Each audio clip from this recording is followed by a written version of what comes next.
Life Audio.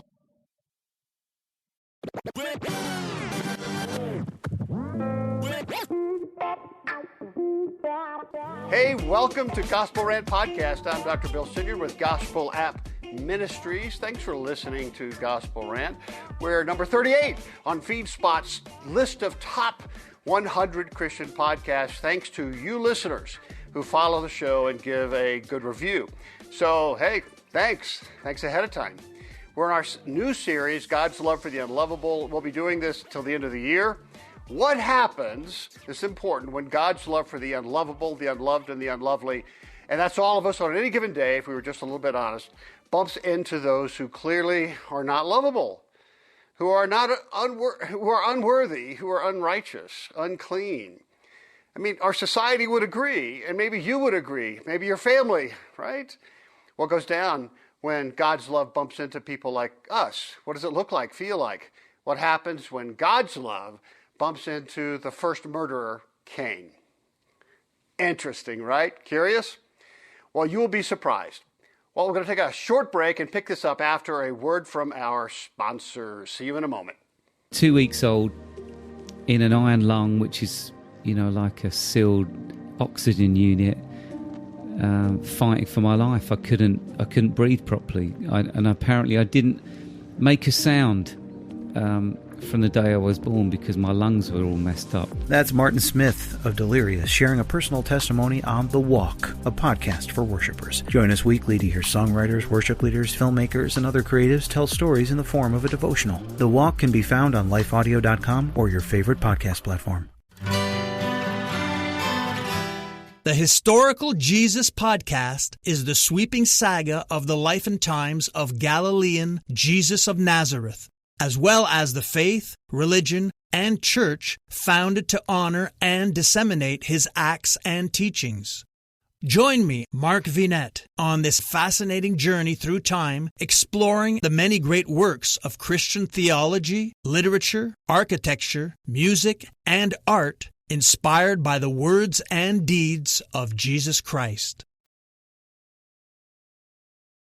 So the story really begins with the two sons of Adam and Eve preparing sacrifice for an offering to God. And on the surface, that's wonderful. It's an act of submission and worship, right? Pretty good stuff after what happened in the garden. Abel the shepherd brings some of the firstborn of the flock, and Cain brought some crops. Both set up a burnt offering.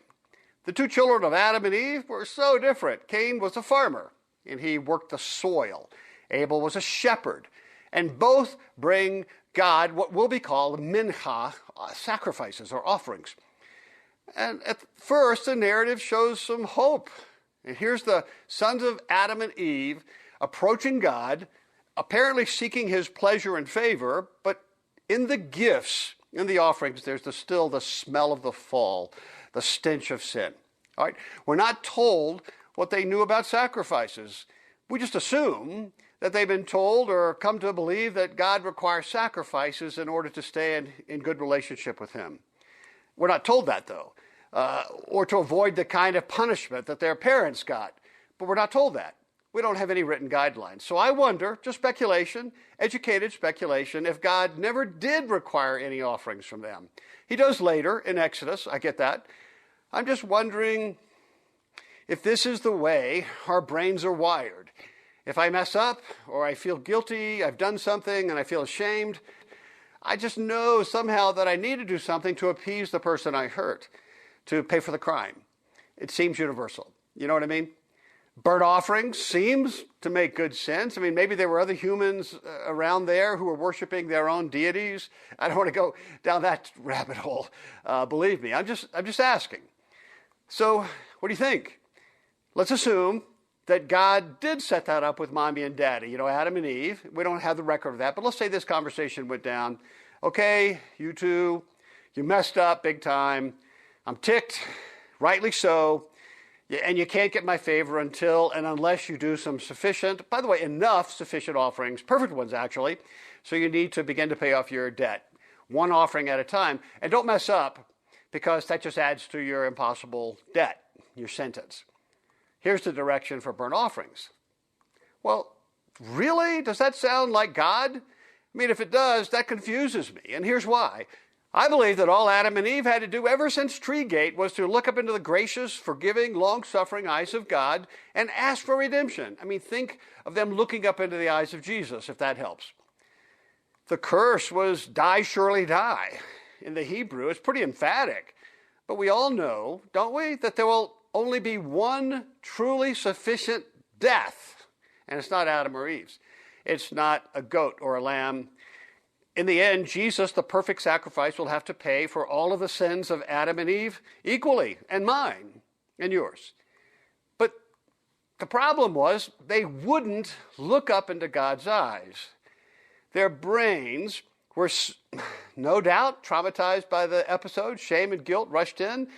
Boy, look, they had never experienced that before. We're kind of used to it. So they won't, or to be neuroscientifically correct, they can't look up into the forgiving face of God. It's brain science. They could only look down and away. So how will they ever know what God actually really thought about them? I mean, did the text ever say that God was wildly angry or wrathful or blew his top? Well, no. And in fact, it seems that God is very rational, very confident. And after what they did, yeah, check it out. So I would also point out that he didn't officially require offerings during the curses, right? Doesn't that raise the question? So the whole family, I'm going to suggest, is living in this subhuman state of emotional and relational insecurity, rejection. I mean, who am I? That's up for grabs now. They used to get that from God. Now they don't know. So they are now far more dependent upon each other's assessment for hits of being favorable, of being lovable, being loved, or feeling lovely or handsome. They are the classic insecure family, textbook. Adam is more than not looking to broken, shame-riddled Eve to tell him how he's doing, who he is in her eyes, and vice versa for Eve. How do you think the kids are going to turn out in that kind of family? So security-voided boys, Cain and Abel, they start looking to God to pump up their sense of worth, value, identity, favorability, lovability, and so forth, right? That's good news. And we don't read Adam and Eve ever doing that, but their kids do. But still, why would God want to encourage the notion of his favor that it can actually be bought by a sacrifice? If only you were better than your parents, right? I mean, if you really, really did it enough and really devoted yourself to me enough, well, history can be redeemed. Really? That sounds a lot more like the Pharisees. So we know less about Abel, but I'm going to toss out there that Cain seems to me to be anxious, insecure attachment style. Attachment theory, I'll say a little bit. When he was an infant, he likely didn't get that sense of devotion from one or both of his parents, that they really adored him as he was. So he cried and cried until, hopefully one of the parents would come and soothe him. But I'm going to suggest that neither Adam or Eve had read that book on parenting yet. And they had their own emotional issues. So they didn't know how to soothe him or attune with him or to assure his infant brain that he was so worthy of their time and effort. Their smiling face would appear when he cried. And so his subconscious would go, I'm just not lovable. That's what he learned. So he learned if he wanted people to be his friend, to favor him, to love him, he has to do something, and he has to do it himself. Anxious, insecure. So he believes that, per the attachment theory, I find that others are reluctant to get as close as I would like. I often worry that my partner or friends, they don't really love me and won't want to stay with me. I want to get very close to my partner, and this sometimes scares people away. And to the point, I think he feels that about God in his subconscious brain. Just play with that and process that in your head. So he's thinking, I have to do something to get God to come close to me and smile at me. I'm crying out, enter sacrifices. I'm going to do this really well. And then God will smile at me, love me. So I'm suggesting that there is a real desperate subconscious energy behind getting God's favor from this particular sacrifice. This is Cain's brain screaming to be enough, to be seen as enough by someone, anyone. and God's the likely candidate. Well, we'll see how that goes. And also, add to that, it's a bigger deal because Cain was the firstborn, and being the firstborn was important culturally. He's feeling like he should be noticed more. It's a bigger trigger for him. So then what happened? The Lord looked with favor on Abel and his offering, but on Cain and his offering he did not look with favor. Ouch! That's going to leave a mark emotionally, relationally, and spiritually. All right, here's how we usually teach this passage. Well, Cain, kind of a slouch, he didn't bring first fruit, or he didn't bring a live offering. And everybody knows that God prefers that. Abel did. He brought firstborn sheep, right? And we know if you want God's favor, you better not mess around and be cheap. There are consequences. It's a formula. All relationships are like that. That's how we teach it. But it's just not that clear in this passage. So here's the thing. Up until this point, there's been really no clarity about what good offerings and bad offerings look like. Not that we know of. And this is years before Moses and the law was written down, so we don't have the prescription. And that would look something like, "Thus saith the Lord," because that's how they spoke back then, right? If you want to please me and earn my favor, cool, then here's what I want from sacrifices, A, B, C, D, E. So if you want to be my child in good standing, my favor, my protection, my bragging about you in the heavens, my blessings, don't mess this one up. There's consequences. But we don't have that. And plus, even during the time of Moses, Cain's offering is quite an acceptable offering, pleasing to the Lord. You can check out Leviticus 2 and 6 about grain offerings. Secondly, Abel only brought some of the firstborn. It seems, at least from later law, that was a bit dicey. God never says Abel's offering was somehow intrinsically better than Cain's. We've just assumed that was the case. How else would you explain God's apparent dissing of Cain and Cain's offering? I'm going to get to that in a moment. So, Cain, in response, got angry. And we're told his face was downcast, meaning he's looking at the ground. Sounds like his parents. So I guess so. I get it. I mean, I'd be ticked off too, wouldn't you? If I'm correct about him being an anxious, avoidant child, this would make even more sense. The idiom "face was downcast" implies that, like his parents in the garden, he could only look down at the ground, not up into the eyes of God, into the positive measuring gaze of God, where God's favor is. And why? It's totally a sign of being an anxious, insecure child. There's shame involved, right? There's fear involved. There's anger involved. He's not feeling loved, accepted, adored, appreciated, and favored. He wants to. Anxious attachment style teens, for instance, externalize as a knee-jerk reaction. And so what happens for anxious attachment people is they blow up and they blame other people. It's not my fault. It has to be God's. So I'm going to hurt God. That's what, it's not rational. That's just what we do. Then the Lord said to Cain, "Why are you angry? Why is your face downcast? If you do what is right," hold that, "will you not be accepted?" This is important. The Hebrew idiom "accepted," in this context, probably implies to be experientially restored to favor, to become a secure son of mine, God's saying. Again, that's what he wants. If you do what is right, let's define that, right? What might have that meant if Cain had been secure, calm, and reasonable, right? When was the last time any human had ever felt accepted that way? Well, Cain's parents, before the fall. And he had never felt that. And his brain was made to feel that. He's longing for that. So I'm believing that God was offering this poor, emotionally starved kid exactly what he needed and subconsciously was jonesing for. What did he need to do to get it? Do what is right. Does that mean to just be a good boy from now on? No, that's not going to work. I don't think he will.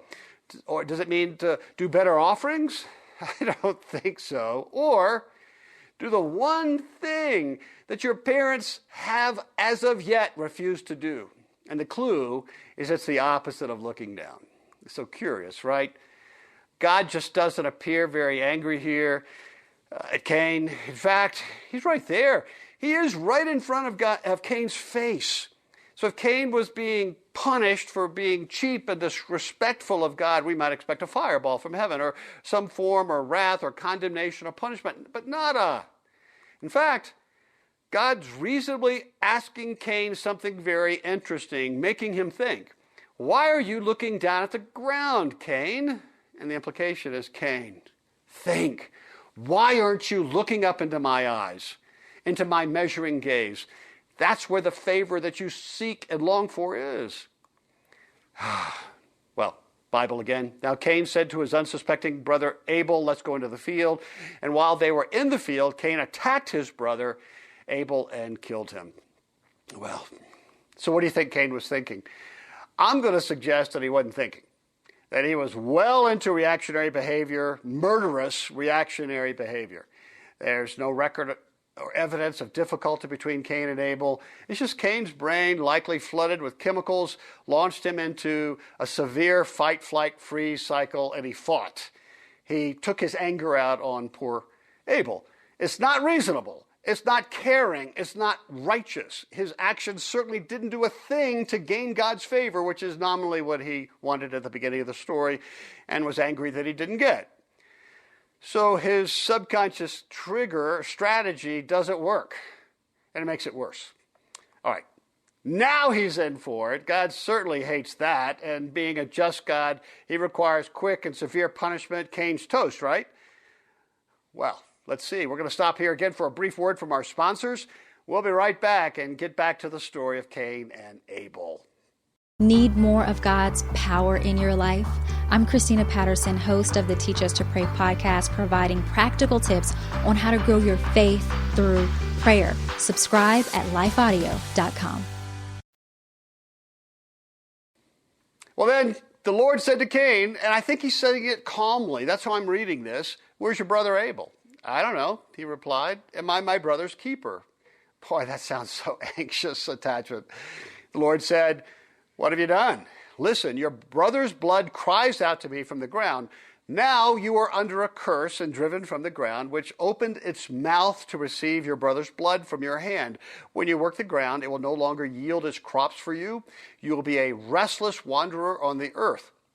Cain said to the Lord, my punishment is more than I can bear. Right, anxious? They're externalizing. He's blaming God. Today, you are driving me from the land, and I will be hidden from your presence. I will be a restless wanderer on the earth, and whoever finds me will kill me.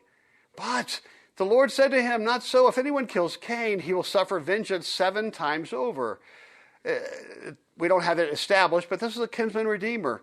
God remains Cain's kinsman redeemer even after all of this. And the Lord puts a mark on Cain so that no one who found him would kill him. So Cain went out from the Lord's presence and lived in the land of Nod, east of Eden. Look, if God's angry and wrathful, it's really hard to tell here.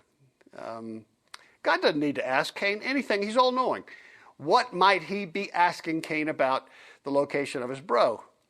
I can only think one reason. God seems to be trying to engage Cain so that Cain can begin to see his craziness, his acting out.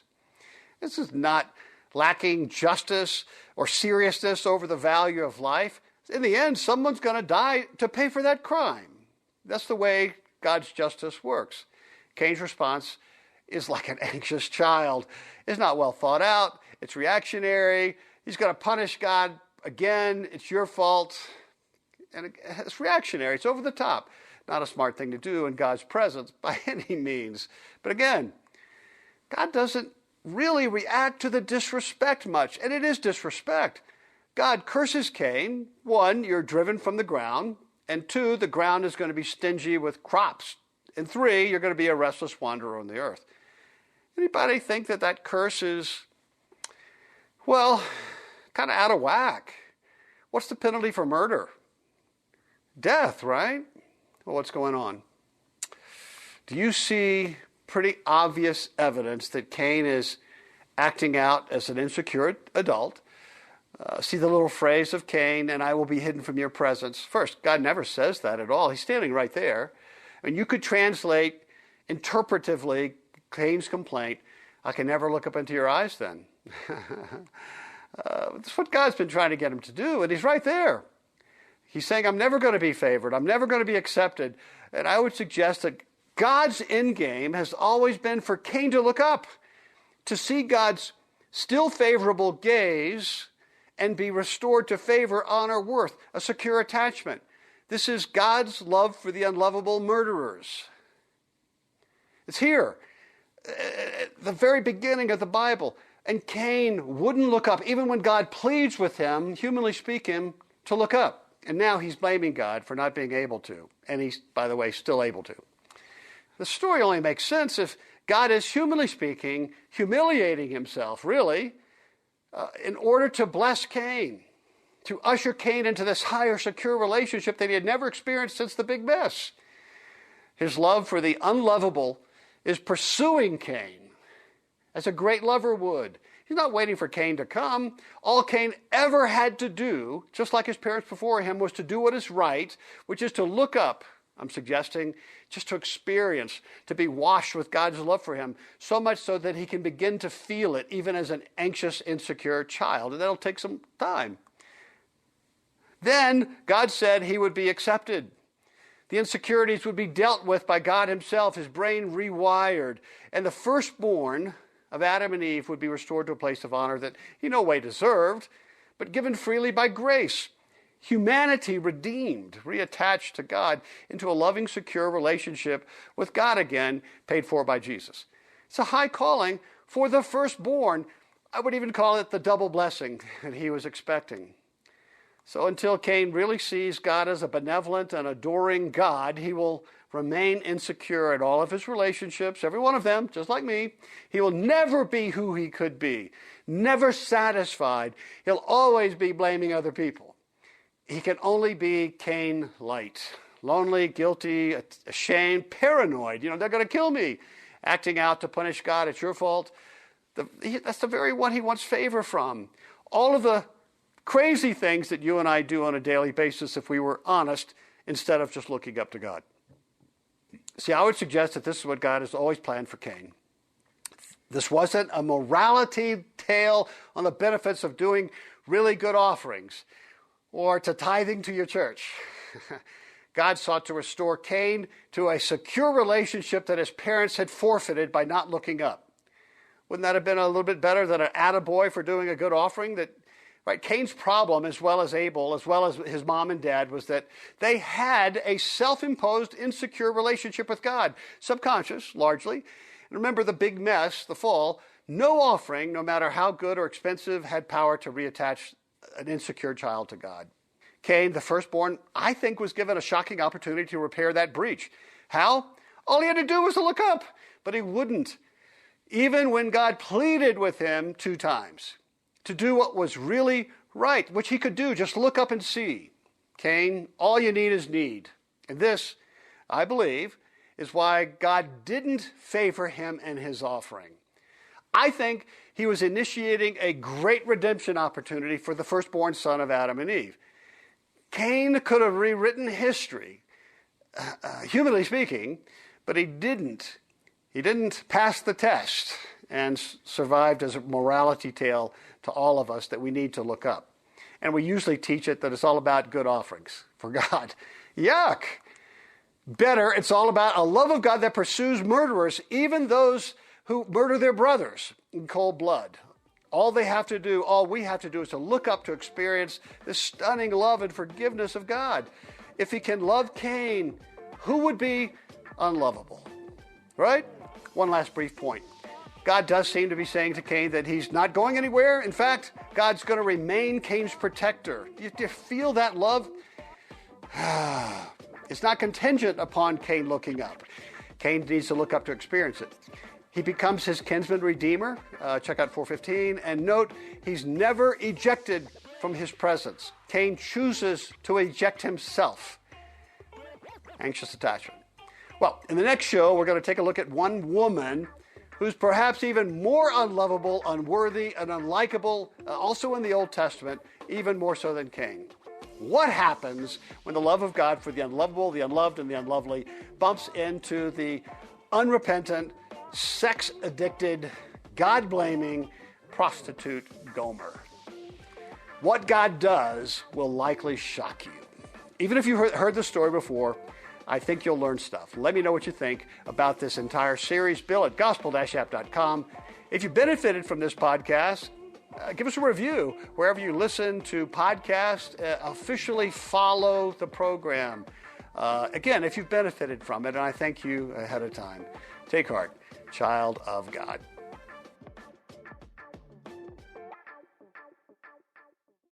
Rejoice always. Pray without ceasing. Give thanks in all circumstances. God invites us to cultivate thankful hearts by turning our eyes toward Him in good times and bad.